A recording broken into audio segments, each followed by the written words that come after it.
possamos ir nos assentando, acalmando o nosso coração, para mais este momento com a palavra de Deus.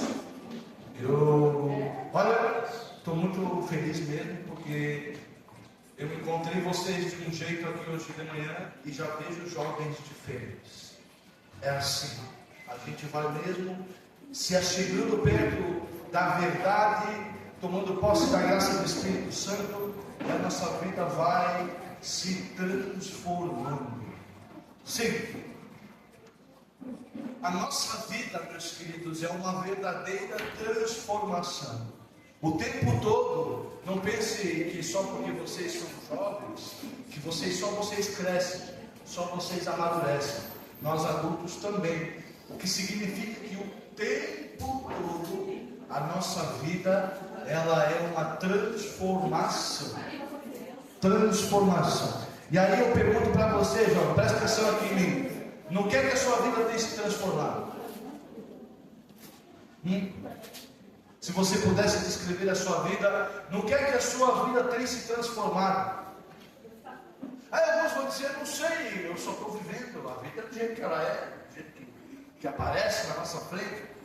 Meus queridos, sabe o que é que transforma, o que é que nos transforma? Verdadeiramente, o que nos transforma são as presenças da nossa vida. Sim, sabia? Tudo que a gente convive, toda a presença real na minha vida me transforma. Sim, por exemplo, a comida que a gente acabou de comer. Você sentou diante de um prato e ao relacionar-se com aquela comida, você vai o que? Comer. Naquele momento, a comida vai se transformando em você. Porque a energia que você precisa para estar bem, para estar de pé, vem da onde? Não vem da comida que você comeu? Só que se você comer comida demais, o que acontece? Você vai se transformando na comida. Tudo é assim. Desde um pequeno objeto, desde um terço, um crucifixo, a presença do meu pai, a presença da minha mãe, tudo que é presença na minha vida vai me transformando. Por isso, nós pais geralmente dizemos assim: cuidado com quem você se relaciona, cuidado com os seus amigos, porque se a comida, se um objeto já é capaz de me transformar, eu estando na presença dele, quanto mais uma outra pessoa pode influenciar e transformar a minha vida.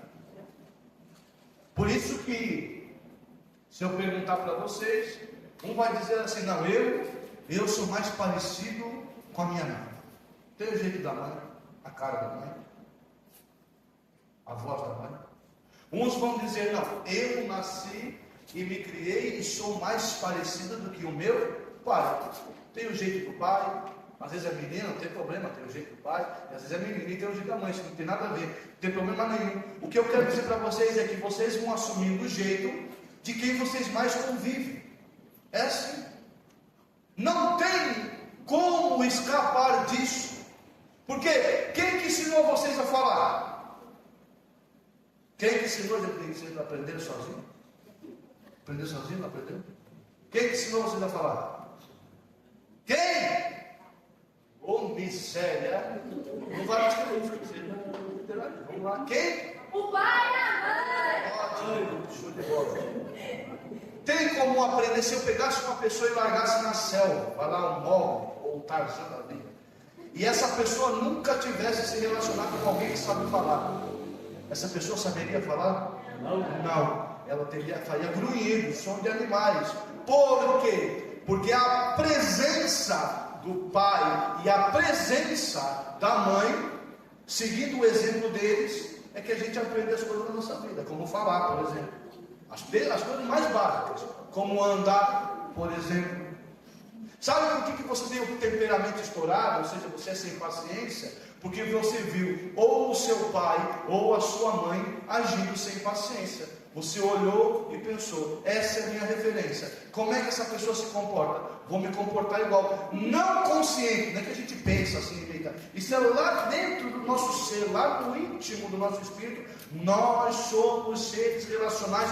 Não tem como aprender nada se uma presença na nossa vida não ensinar a fazer aquilo. E aí, o grande problema disso é, quais são as presenças que eu estou trazendo para a minha vida? Esquece lá agora pai, mãe, a família que a gente está trabalhando. Quando você está sozinho, quando você está sozinha, quais são as presenças que você manifesta na sua vida? Por quê? Não tem como a pessoa dizer assim, Senhor, ou rezar, eu quero o texto. Sei que não tem um texto, peça, arranja, dê um jeito. Você pega o texto assim, Senhor, me faz mais inteligente. Eu preciso passar na prova, estou lascado, Senhor, é misericórdia.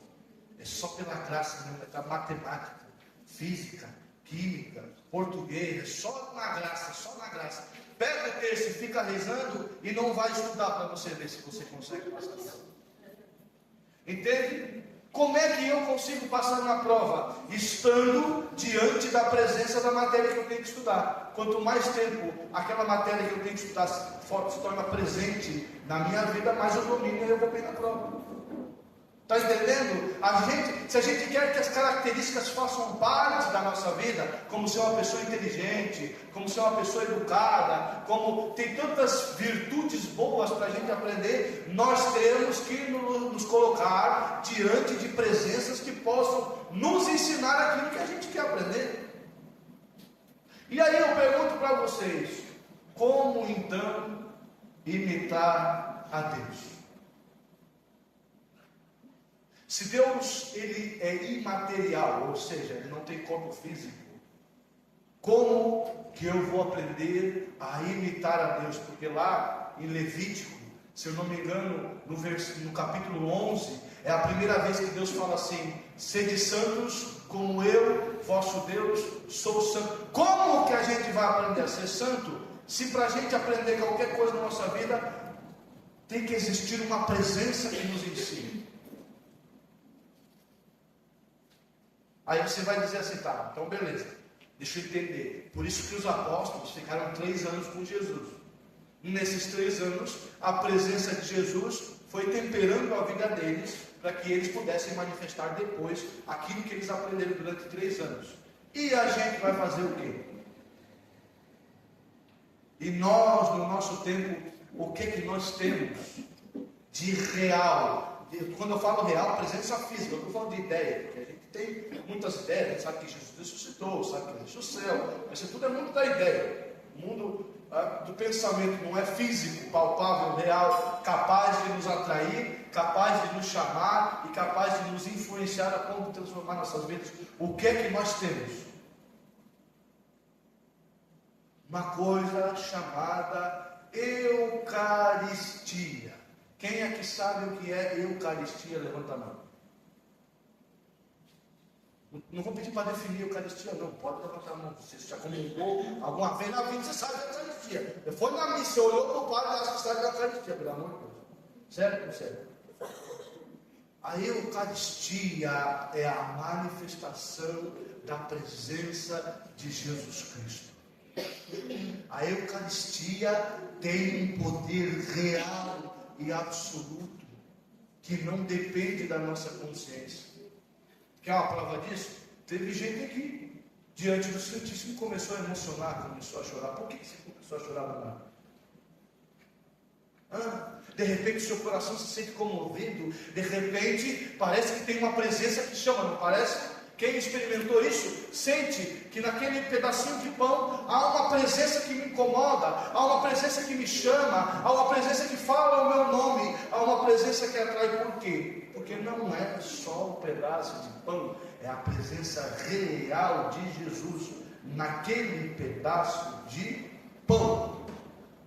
Por que Jesus vai então escolher o pão? Porque milagre, podia ser que toda vez que rezasse a missa, não sei, Jesus aparecesse lá no altar. Podia, para Deus nada é impossível, não é verdade? Porque o pão, isso aqui é interessante, veja o tamanho da humildade de Deus. Na época, hoje em dia não, né? Hoje em dia, meu Deus, você vai ter padaria hoje em dia, que é uma verdadeira fortuna, para você comer um pão.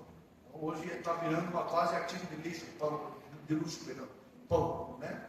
Então, na época de Jesus, gente, até a pessoa mais miserável tinha pão para comer. Pão era o alimento mais simples. Pão era o alimento do povo. Pão era o alimento dos miseráveis. O pão era uma presença que estava diante de qualquer pessoa. Porque, por exemplo, vamos supor que Jesus escolhesse uma comida mais nobre. Não sei, uma torta, não sei, podia, já que é pão, podia ser da comida.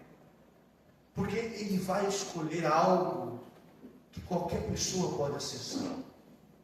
O pão, ele é acessível a qualquer pessoa, principalmente as mais humildes. Por isso que Jesus vai se fazer presente num pedaço de pão. E Jesus, quando ele se torna pão, quando ele está lá na Santa Ceia, e ele pede para Deus, quando ele levanta lá a primeira Eucaristia, quando ele vai instituir a Eucaristia, ele olha para aquele pedaço de pão e pede para Deus para permanecer ali. Para quê? Para estar conosco, para ser presença real, para ser uma presença física, para ser uma presença que tem a condição de me chamar, que tem a condição de me atrair, mas não pelo aspecto. Jesus não quer nos atrair pelo aspecto, Jesus não quer nos atrair pela forma, Jesus quer nos atrair pela humildade e pela pequenez. Outro aspecto interessante do pão é o seguinte: quantos grãos de farinha são necessários para formar um pão? Quantos? Muitos. Um pão é feito de diversas partículas, diversos grãozinhos de trigo vão compor o pão. Então, no pão já está simbolizado também que Jesus é a própria igreja. Jesus é a cabeça, a igreja é o corpo. Todos nós estamos conectados com Cristo. É o múltiplo que se torna um, porque você consegue, vendo um pão, separar um grão da farinha? Não, o pão é a manifestação da unidade da farinha. Quando toda a farinha se junta, quando a água é misturada, essa farinha se torna pão. Esse pão consagrado se torna corpo de Cristo, para nos ensinar que nós precisamos uns dos outros, para poder ser o corpo de Cristo. Olha a humildade desse Deus, que até mesmo como um símbolo, como o pão, nos dá uma catequese dessa profundidade. A unidade presente ali na Eucaristia, o verdadeiro milagre. Pão nosso, de cada dia, aquilo que é básico. Jesus, quando ele se torna pão, queridos, ele está se tornando, ele está se manifestando, ele está dizendo para nós: eu sou aquilo que é essencial, eu sou aquilo que é de mais básico. Ele quer dizer assim: se você não tiver nada para se alimentar, pelo menos pão você tem. Cristo quer dizer assim: quando te faltar tudo, quando faltar amor da família, do pai, da mãe, dos amigos, quando faltar compreensão, quando faltar as coisas do mundo, pelo menos a mim você tem. Olha só que maravilha. E lembra que eu disse que as presenças vão nos temperando? Então é certo dizer que, ou melhor, quem aqui já viu pai e a mãe temperar carne para churrasco? Todo mundo já viu? Já viu? Já viram a gente tem um jeito de temperar que deixa de um dia para o outro? Por que deixa de um dia para o outro? Se ninguém aqui é Masterchef, mas por que você acha que deixa de um dia para o outro o tempero? Hã? Alguém resmungou alguma coisa? Pelo amor de Deus, gente, ninguém vai ser morto aqui. Fala. Põe para fora, para estar gritando, fazendo barulho, vocês fazem. Quem que falou alguma coisa aí? Fala, negócio, põe para fora. Vai ficar roxo. Foi ele? Fala. Para mais gosto no tempero da carne. Exatamente, para que a carne vá adquirindo mais gosto. O que que significa? O que é que me tempera? Não é só o tempero, é o tempo. O tempo que eu estou imerso no tempero é que tempera. Então, para que a gente seja temperado, ou seja, para que a presença de Deus vá se tornando real, viva e eficaz, para que eu vá assumindo o sabor de Deus, para que eu vá assumindo o cheiro de Deus, para que eu vá assumindo a aparência de Deus, essa aparência viva do Deus vivo, é necessário a Eucaristia. Quanto mais tempo eu passar diante da Eucaristia, mais temperado eu fico, mais eu me transformo na presença e na graça de Deus em Jesus Cristo. Por isso a importância, meus queridos, da Eucaristia. Não é uma convenção. A gente não vai aos domingos na missa comungar, a gente não está diante de joelho na adoração por uma convenção, porque é bonito. É Deus, é a presença de Deus que é eficaz. Sabe outra comparação para vocês entenderem o poder que tem a Eucaristia? Hoje o dia está meio nublado, mas suponhamos que seja um dia ensolarado, céu azul, aquele sol quente, bonito. Diz para mim uma coisa: se você for para debaixo do sol, ele bronzeia, ele queima a sua pele ou não? Aí você toca no sol, você chega perto do sol. Aí me diz uma coisa: se você estiver muito bravo, o sol queima? Vamos supor que você esteja lascado, TPM, estou bravo, estou legal hoje. Ou a piadada esteja de cabeça para baixo, se for para o sol queima? Então quer dizer que o teu senso de humor, o teu estado, a tua emoção não influencia no sol, influencia? O sol, ele é sol e ele age, ele se levanta e ele se põe, independente se você perceber que o sol está lá ou não. Se você sair na rua tomar sol de olho fechado, o sol queima ou não queima? Assim é a Eucaristia. Como o sol irradia luz, como o sol irradia calor, independente de nós, assim é a Eucaristia. De forma que, se eu só for à igreja e sentar diante do sacrário, a Eucaristia já está me transformando. A presença do Deus Eucarístico já está me temperando.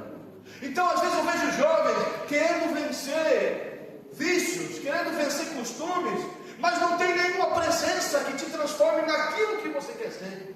Porque quando você tem na sua vida uma desvirtude, um vício, uma inclinação para o pecado, não basta só arrancar aquele comportamento da sua vida. Você tem que preencher esse espaço com algo positivo, com algo virtuoso. Como é que você vai preencher esse espaço se você não tem quem te ensine a preencher? Se você não tem quem te dê o conteúdo, o tempero, para você temperar essa parte da sua vida?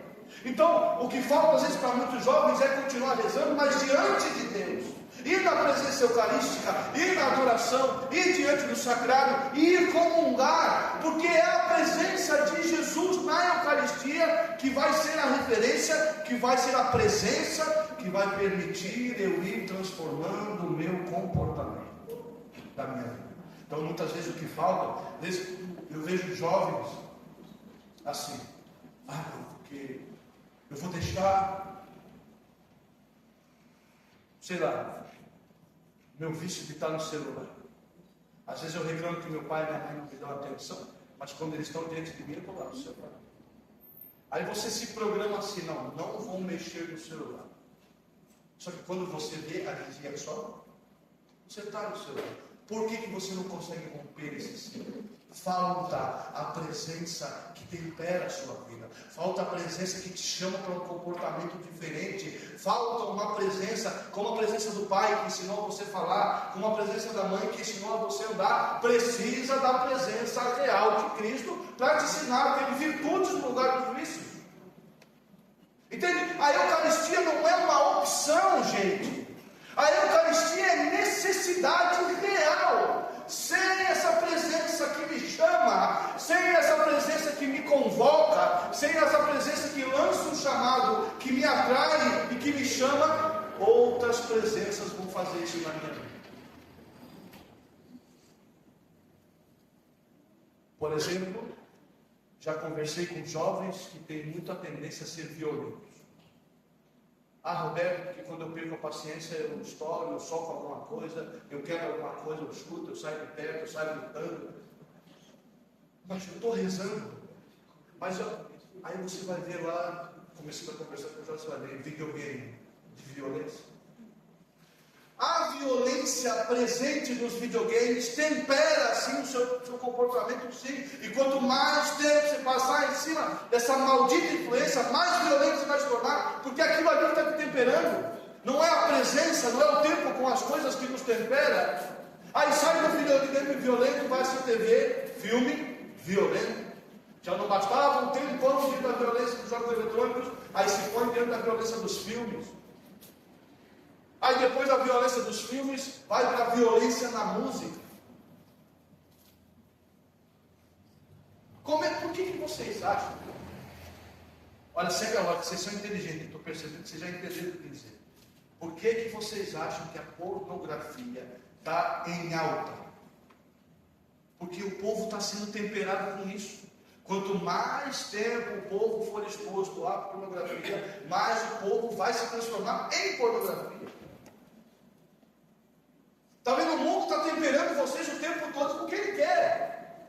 Moda, rede social, aparência, e está todo mundo se deixando ser temperado. Aí depois a tua vida está descontrolada, você não sabe nem quem você é. Meu Deus do céu, é sacanagem de Deus? Não, querido. É você que infelizmente não aprendeu a temperar a sua vida com presenças que transformam de verdade. Sim. Por isso, por exemplo, eu recomendo a todos vocês, quem não participe, participe do grupo de jovens. Se você não vai ainda, vai por quê? Porque no grupo de jovens tem presenças. Tem jovens, são perfeitos? Claro que não, tem as suas preferências, mas são presenças que buscam a Cristo. Vocês não acham que é muito mais fácil vocês encontrar Jesus dando cercado de presenças que também eu busco? Você não acha muito mais fácil manter o seu coração ardendo, manter a sua vontade de procurar o bem, quando tem outras presenças que te ajudam e que buscam isso também? Por isso a importância de um grupo de jovens. Por isso a importância de vida mista. Você vai entendendo? Você tem que se colocar em ambientes e locais que tenham presenças capazes de temperar vocês para vocês serem aquilo que Deus deseja de vocês. E a maior presença, maior, mais transformadora, mais poderosa, surreal, sem igual, é a presença eucarística. Tanto que o beato Carlo Acutis vai desenvolver aquela frase, né, que é uma das máximas dele, geralmente nas artes que tem a foto dele, tem essa frase dizendo assim: a Eucaristia é,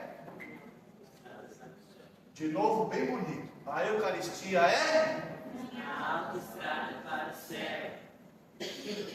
Tá, dessa vez passa. Gente, por que o beato Carlo Acutis não falou assim, a Eucaristia é estrada para o céu? Por que ele usou o termo autoestrada?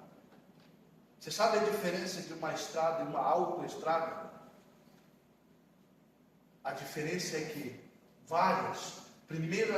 primeira diferença, a estrutura e a pavimentação. Uma estrada, ela pode ser de chão batido. Uma autoestrada, talvez o termo que vocês conheçam melhor, chama-se via expressa. É um local onde a estrutura da estrada é para você andar rápido. Na estrada, podem ter pardais, podem ter lombadas, podem ter cruzamentos, podem ter semáforo. A autoestrada, a via expressa, não tem parada. Uma vez que você entrou nela, até o fim desse destino, você não desacelera.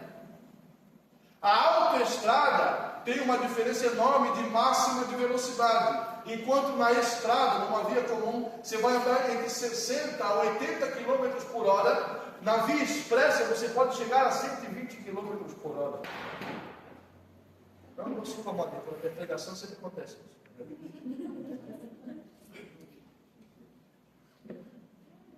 Não, é sério, é verdade, sempre alguma coisa cai, quebra. normal, você fica aqui. Não vai acontecer nada com você. Pelo menos não brinca. Entende, meus queridos? Por isso, Carla Kurtz vai dizer que a Eucaristia é uma autoestrada. Significa dizer que a Eucaristia é um caminho ligeiro, um caminho rápido, um caminho sem curvas, um caminho estruturado, um caminho feito para você ir direto para o coração de Deus. Um caminho de cura, meus queridos, cura. E eu vou trazer 2 testemunhos, que para mim 2 grandes referências. É claro, existem muitos outros testemunhos eucarísticos, né? Mas para mim os 2 que mais gritam assim, mexem com o meu coração. Tem um bispo norte-americano que já está em processo de santificação. A primeira parte desse processo é quando ele ganha o título, tem venerável, e depois de venerável ele se torna beato, né? E o que acontece? Esse bispo está no processo de santificação, então até agora ele é venerável. Ele já começou o processo. Chamado Fulton Sheen. Né? Se você quiser procurar no YouTube, vai ter as homilias dele. O cara, ele tinha um programa de televisão. Numa época em que os Estados Unidos, a América do Norte, era majoritariamente protestante, e o programa de televisão dele batia qualquer audiência da época. O homem era extremamente inteligente, sábio, cultural. Eu vi uma reportagem que na época as mães diziam que você quer ficar mais inteligente, vai assistir o programa de televisão Fulton Sheen. Infelizmente a televisão hoje não tem mais programa interessante desse jeito. Mas o homem era fenomenal para falar das verdades da igreja. Aí esse cara vai dizer, uma vez me perguntaram qual é o segredo da minha sabedoria, qual é o segredo do meu poder, ele diz assim. Ele vai dizer que ele passa todo dia, sem falhar nenhum, pelo menos 1 hora em adoração ao Santíssimo Sagrado. E ele explica com quem ele aprendeu isso, e foi com uma santa. Ele conversou com nada mais, nada menos do que a Madre Teresa, Santa Madre Teresa de Calcutá. E a Madre Teresa, se vocês forem estudar a história dela, é uma história linda, mas também é triste. Milhares de pessoas morreram no colo dessa mulher, na beira da estrada. Ela não tinha remédio para dar, ela não tinha comida para dar, ela não tinha o que fazer, simplesmente ela amparava os últimos suspiros das pessoas no colo, diversas vezes. E essa experiência leva para a vida dela uma certa tristeza, uma certa melancolia. Eu não sei se já foi enterro, mas não é um lugar de alegria. Se nos traz uma reflexão mais introspectiva. E ela, a vida dela vai passar um tempo dentro dessa melancolia. E sabe o que ela fazia para superar essa tristeza das mortes das pessoas? Sabe o que ela fazia para continuar todos os santos dia fazendo aquilo que ela devia fazer? Ela responde para o venerável Fulton Sheen numa conversa. Todos os dias, pelo menos 1 hora por dia, adoração ao Santíssimo Sacramento. Outros santos que tinham o costume da adoração ao Santíssimo Sacramento, pelo menos 1 hora por dia. Santa Teresinha do Menino Jesus. Santa Teresa d'Ávila. Está entendendo? A Eucaristia é aquilo que estrutura, que forma os santos. Tiveram santos, inclusive, que por problemas de saúde, digestórios, ficaram anos da vida se alimentando somente da Eucaristia. Teve um santo famoso que fez isso, o Santo Padre Pio. O Santo Padre Pio, durante anos da vida dele, ele se alimentava única e exclusivamente da Eucaristia. Porque a Eucaristia não manifesta o poder que você enxerga nela. A Eucaristia é Deus, e Deus é poderoso. E onde há a presença de Deus, há a manifestação da sua graça. Então é isso, meus queridos. Vem para a Eucaristia, vem para a missa, vem para a adoração. Se você pode, né? Você que caminha e o teu caminho cruza na frente de uma igreja, que você tem um tempinho, entra naquela igreja, pelo menos 10, 15 minutos, ajoelha na frente do sacrário. Não importa se você tem o que dizer ou eu não tenho o que dizer. Lembra, a Eucaristia como um sol, ela irradia a graça, independente da minha consciência, independente da minha inteligência, independente de quem eu sou, a Eucaristia é sustento. E veja que Deus que nos criou, sabia que nós precisávamos de presença física para nos temperar. Por isso também Ele deixa a Eucaristia. Presença física. Ah, mas Roberto, é um pedaço de pão. Beleza, se você tivesse essa miséria de fé que você tem, se você estivesse lá do lado dos apóstolos, quando você olhasse para Jesus Cristo, ia dizer: ah, Roberto, mas é só um galileu. É só um homem comum. E olha, tem um é profético, né? Só título de curiosidade. Jesus nasce em que cidade? Hã? Belém. Belém. Sabe o que significa Belém? Verdade? Belém significa casa do pão. Veja que providencial. Cristo, o pão vivo descido do céu, nasceu numa cidade que tem esse nome. Casa do pão. Para que nós tivéssemos como alimento principal da nossa vida. A Eucaristia, meus queridos, é a autoestrada que nos leva para o céu. Caminho direto, sem curvas, sem paradas, em alta velocidade. Então, se você quer mais santidade para a sua vida, Eucaristia, eu sei aqui, tá? Para você jovem achar que você vê aqui que Deus não está olhando para você. Eu sei, por exemplo, que tem jovem aqui no meio de nós, que você se sente tão pequeno, tão para baixo, que às vezes dá vontade de você se machucar quando você está sozinho. Eu sei que tem jovens aqui que choram escondidos no canto do quarto, por causa de não receber um abraço. Eu sei que tem jovens aqui que já se olharam na frente do espelho e já se perguntaram para Deus: por que é que eu fui nascer, Senhor? Se eu não sirvo para nada. As respostas de todas essas perguntas estão na Eucaristia. E para finalizar esse momento, eu vou dar um testemunho meu pessoal, bem particular, que é o que aconteceu comigo diante da Eucaristia. Eu, um pouquinho mais velho que vocês, nasci em 1991. Claro que a minha geração dos anos 90 já não foi uma geração regada a tanta violência, pelo menos não deveria. Só que o meu pai me criou a moda antiga. Sim, eu apanhava que nem um cachorro, certo? Nós éramos em 4 irmãos, 3 meninas e eu. Tudo que acontecia em casa era culpa minha. Se as minhas irmãs se machucassem, eu apanhava. Se uma ferramenta estivesse fora do lugar, eu apanhava. Se precisasse buscar qualquer coisa e eu não tivesse afim, eu apanhava. A minha mãe costurava com uma volta de mangueira do pé da máquina de costura. Se a minha mãe precisasse levantar da máquina, já era, a gente tomava uma surra. Eu apanhei pra caramba. Meu pai batia na gente, ou em mim, mais vezes do que nas minhas irmãs, com cabo de... Alguém aqui já apanhou com cabo de chara nas costas? Alguém aqui já apanhou com cabo de vassoura até quebrar? Olha.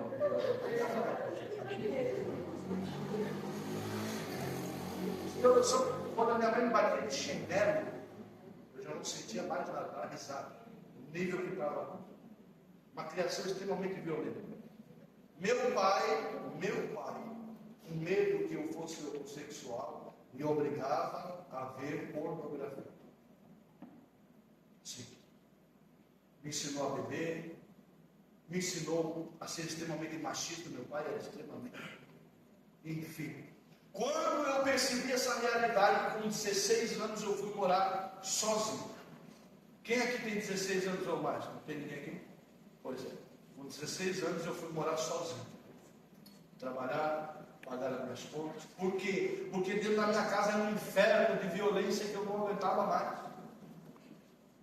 Meu pai falava mal da minha mãe falava mal do meu pai, os dois brigavam, se batiam, se agrediam, quebravam as coisas dentro de casa. Eu não aguentava mais aquela realidade e saí de casa. E aí a vida passou, casei, enfim. Meu pai teve câncer, eu cuidei dele no hospital até o último dia, o último suspiro que Deus foi do meu lado no quarto do hospital.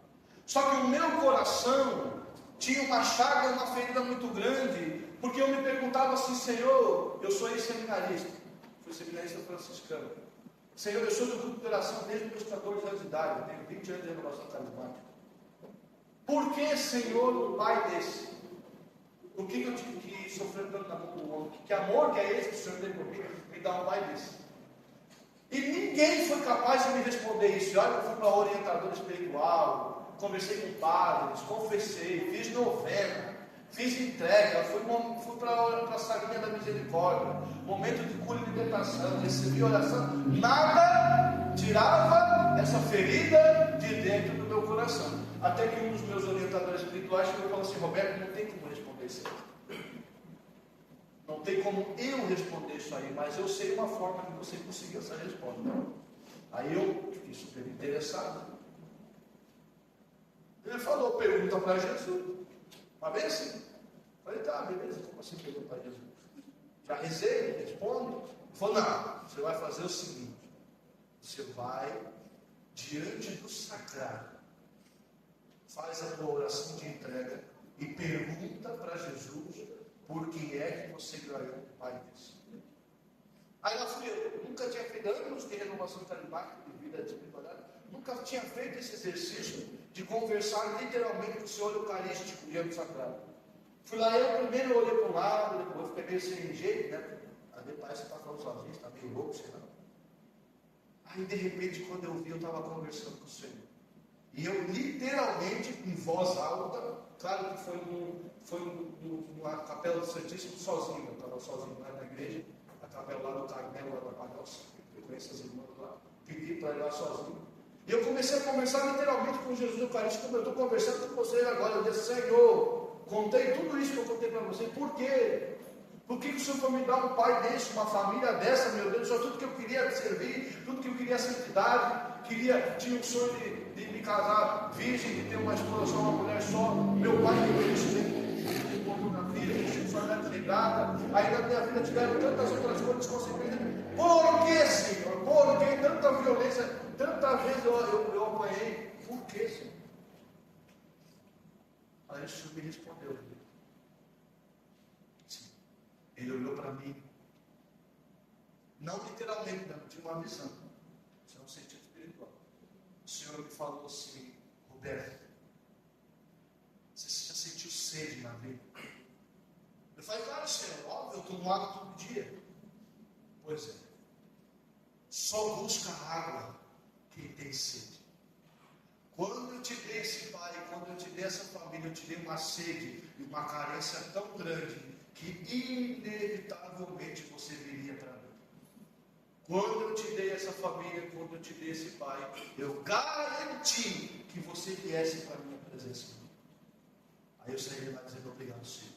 Porque se tudo que eu vivi, se tudo que eu experimentei me empurrou para a tua presença, então bendita seja a minha vida, bendito seja meu pai, bendito seja a minha mãe, bendita seja a minha família, que não foi a família perfeita, não foi a família prazerosa, mas foi a família, foi o pai e a mãe que de alguma forma me colocaram diante de Jesus. Está entendendo? A Eucaristia é isso, a presença real. Deus nos responde, Deus conversa conosco, Deus revela os seus mistérios ao nosso coração. Portanto, eu não entendo assim, sabe? Não entendo mesmo. Tendo um Deus desse, que desce para conversar conosco, que vem estar conosco fisicamente, o que é que você está fazendo deprimido na sua vida? Por que você fica por aí dizendo que você não tem com quem conversar, se o próprio Deus quer te ouvir? Ele se faz Eucaristia porque Ele quer te ouvir. Porque Ele, para Ele, não precisa fazer Eucaristia. Ele se faz para nós. Deus é Eucaristia porque nós precisamos dessa presença para nos temperar. Nós precisamos desses diálogos com Deus. A gente devia aprender isso desde pequeno. Eu daqui a pouco, os meus filhos estão com medo, o pai eu tenho medo escuro, vem cá, fala para Jesus, leva diante do crucifixo, ele conversa com Jesus. Tanto que agora, depois de um tempo, quando está escuro, eu digo, meu filho, você tem medo? Ele diz, não, papai, porque Jesus está aqui comigo. Nós temos que aprender a depender da Eucaristia, dessa presença desse Deus vivo. Queridos, uma vez que nós consigamos aprender isso, nada vai nos faltar. Inclusive, a graça vai ser tão grande que através de você, a Eucaristia se torna presente na sua casa. Ah, mas não entende, você pensa, minha casa é um caos, você não entende a bagunça que é lá. Porque você não se torna um com a Eucaristia e não leva dentro de você a Eucaristia para a sua casa. Por que tem que ser os outros? Porque tudo é no lombo de pai e de mãe dos mais velhos. Porque você não assume essa responsa de levar Deus e a presença eucarística dentro do seu coração lá para a sua casa. Talvez seja isso que precise, talvez essa seja a diferença, a presença que você é capaz de fazer. Veja o Beato Carla Cruz, a mãe dele foi designada santa? Não. Pai santo? Não. Os irmãos também não. Ele foi sinal da graça de Deus dentro da própria casa. Essa é a nossa necessidade da Eucaristia, sermos completos, alimento tanto físico quanto espiritual. Amém? Quando o pregador termina e fala amém, espera a resposta amém, mas o amém vai descendo, né? Amém? Amém. Agora é o Pai, o Filho e o Espírito Santo. Como era no princípio,